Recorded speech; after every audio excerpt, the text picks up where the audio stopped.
ہر ٹوٹی ہوئی امید مجھے میرے اللہ سے جوڑتی ہے۔ جب اللہ تمہیں کنارے پر لا کھڑا کر دے تو اس پر کامل یقین رکھو، کیونکہ دو چیزیں ہو سکتی ہیں، یا تو وہ تمہیں تھام لے گا یا تمہیں اڑنا سکھا دے گا۔ زندگی کے سفر میں ان لوگوں پر توجہ نہ دیں جو آپ کے راستے میں کھڑے تھے، بلکہ ان لوگوں کا سوچیں جو ہر مقام پر آپ کے ساتھ ہے۔ کوئی انسان کتنا بھی گناہ گار کیوں نہ ہو، رب العالمین اس کے لیے دعا کا وسیلہ، توبہ کا دروازہ اور رزق کا دروازہ کبھی بند نہیں کرتا۔ اے بلندیوں کے بادشاہ، اے رب الکائنات، ہمارے دلوں کو شیطان کی شر سے بچانا، صرف اور صرف اپنی رضا کا غلام بنانا۔ اے رب پاک، ہم سب کو ہمیشہ خوشحال اور آباد رکھنا۔ مجھے عاجزی میں وہ مزہ ملا کہ جو غرور تھا نکل گیا۔ یا اللہ، تیری کرم کی ایسی ہوا چلی کہ میں گرتے گرتے سنبھل گیا۔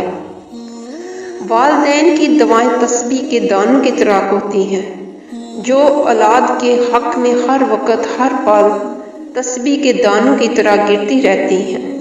اللہ یہ دعا مانگنے والے ہاتھ ہمیشہ سلامت رکھے۔ اگر آپ بھی چاہتے ہیں کہ آپ کے والدین ہمیشہ سلامت رہیں تو اس ویڈیو کو لائک کریں اور کومنٹ میں آمین لکھیں۔ عورت کو عزت کی نگاہ سے دیکھا کرو، تم اسی کے ذریعے دنیا میں آئے۔ نصیب کیسا بھی ہو، نماز اور قرآن سے مدد لے کر اللہ سے جو مانگو ضرور ملتا ہے۔ جب اللہ چاہتا ہے کہ کسی بندے سے دوستی کرے تو اس کی زبان پر اپنا ذکر اور دل پر اپنی فکر کے دروازے کھول دیتا ہے۔ حالت سے مانگنا سنت ہے، اگر دے دے تو رحمت، نہ دے تو حکمت۔ مخلوق سے مانگنا ذلت، اگر دے دے تو آسان، نہ دے تو شرمندگی۔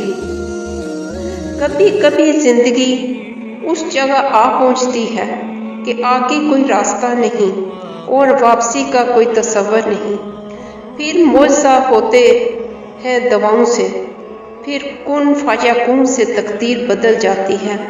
بس صبر اور اللہ پر بھروسہ ضروری ہے۔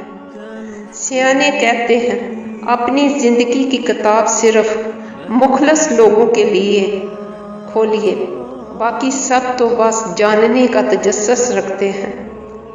سجدہ بھی اسی وقت قبول ہوتا ہے جب سر کے ساتھ دل بھی جھکے۔